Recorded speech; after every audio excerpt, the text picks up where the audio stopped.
Do you know what's in the new tax and policy bill that just got agreed to by the Senate and the White House, all 725 pages? Well, if not, hang on for a second. I just scrolled through all 725 pages. I read some of it, but I was disappointed. I was disappointed because there's not nearly as much policy and tax provisions as there was in the Build Back Better Act just a few months ago. Instead, the Inflation Reduction Act of 2022, much more scaled back, 15% corporate minimum tax, Medicare prescription drug reform, IRS enforcement and efficiency spending, and closing down the carried interest loophole. All those things together, right? We see a significant impact, about $700 billion in potential new tax revenue. So there are tax increases as part of this, just maybe not in the way that you're normally thinking about it.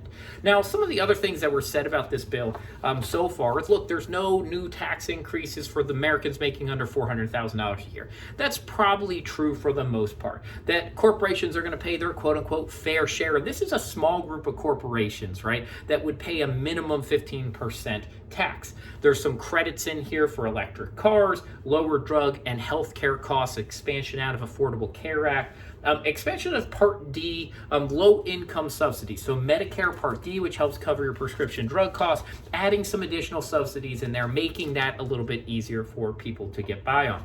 Now, if you look on the investment side, there's really two big parts here. One is the Affordable Care Act expansion in healthcare. The other one is really all about energy and climate. This is easily the biggest climate change, kind of impact and investment into that world that we've ever seen. So there was some agreement on that.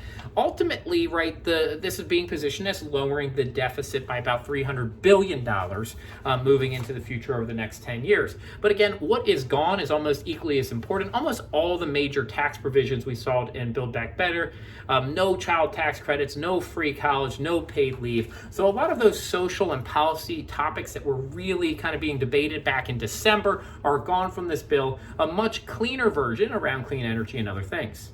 So thanks everybody. Hope this helps a little bit in better understanding the tax bill.